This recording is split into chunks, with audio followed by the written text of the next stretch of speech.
হবে, কারণ এই বিষয়টি নিয়েও আমাকে অনেকে প্রশ্ন করেছেন যাদের ইমিগ্রেশন স্ট্যাটাস নেই, এই বিষয়টি বেশি একটু জানতে চেয়েছেন। তারা যদি কোনো অ্যাক্সিডেন্টের সম্মুখীন হয় তারা কি করবেন? তারা কি আদৌ ক্ষতিপূরণ পাবেন? হ্যাঁ, অনুপম, ধন্যবাদ। অ্যাক্সিডেন্টের সাথে ইমিগ্রেশন স্ট্যাটাসের কোনো সম্পর্ক নাই, আমি সবসময় বলি। তবে আনডকুমেন্টেড এর কয়েকটা ক্যাটাগরি আছে। কেউ আছে অ্যাসাইলাম ফাইল করেছে, তারা আনডকুমেন্টেড না, তারা অলরেডি ডকুমেন্টেড, তাদের ভয়ের কোনো কারণ নাই। কারো ওয়ার্ক পারমিট আছে, তাদেরও ভয়ের কোনো কারণ নাই। কোনো বিষয় ভাবা করে অনেকে, যে কোনো বিষয় তাদের ওয়ার্ক পারমিট পেন্ডিং আছে বা কেস পেন্ডিং, তাদের ভয়ের কোনো কারণ নাই। এবং এখন বর্তমানে যাদেরকে অ্যারেস্ট করছে এই কথাটা বলতে বাধ্য হচ্ছে, যারা হয়তো বর্ডার ক্রস করে এসেছে, কখনো কোনো ইন্টারভিউ হয় নাই, তারা একটু ঝুঁকির সম্মুখীন হচ্ছে। তবে যদি অ্যাক্সিডেন্ট কেসের ক্ষেত্রে যে লোকাল কেস, এগুলা কোনো ফেডারেল অথরিটি না, আইস এখানে থাকে না। স্পেশালি নিউ ইয়র্ক সিটিতে আপনি যে কোনো সমস্যায় পড়লে আপনি অবশ্যই আপনার অধিকার আছে 911 কল দেওয়ার, এবং এই ক্ষেত্রে আপনার ইমিগ্রেশন স্ট্যাটাস কেউ জিজ্ঞেস করবে না।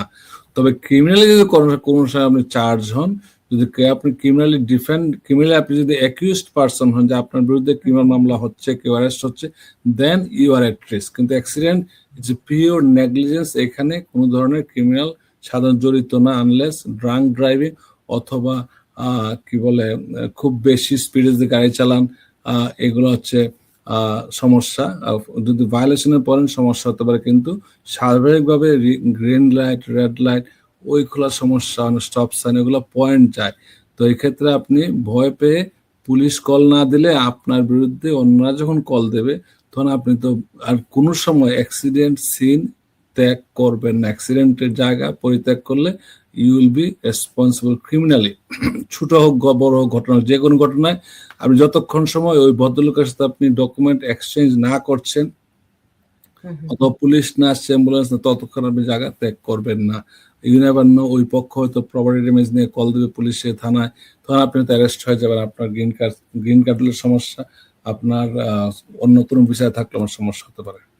কাগজপত্র বিহীন যদি ভিকটিম হয়, মানে তিনি অ্যাক্সিডেন্ট, তিনি কি ক্ষতিপূরণ পাবেন?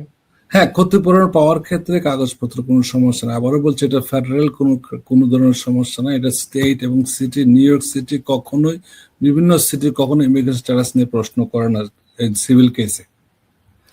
আমরা একটু জেনে নিতে চাই, এই ক্ষতিপূরণ মামলায় সাধারণত ক্ষতিপূরণ পেতে কত বছর লাগে সময়সীমা, নাকি এটিও কেস টু কেস ভ্যারি করে? ধন্যবাদ। কেস টু কেস তো অবশ্যই ভেরি করে, তবে ডিপেন্ড করে 6 মান্থ টু 3 ইয়ার্স সাধারণত সময় লাগে। যদি নেগোসিয়েশন হয়ে যায় 6 মাসে হতে পারে, আবার 3 বছর লাগতে পারে, অনেক সময় কমও লাগতে পারে, বেশিও লাগতে পারে, ডিপেন্ড কেসের ধরন অনুযায়ী এবং অপরপক্ষ তার দায় স্বীকার করছে কিনা, আপনার ক্ষতিপূরণ আমরা কত আশা করছি, কত পাচ্ছি, কেসের রিয়েল ভ্যালু কত, এগুলোর উপর ডিপেন্ড করে আসলে কতদিন সময়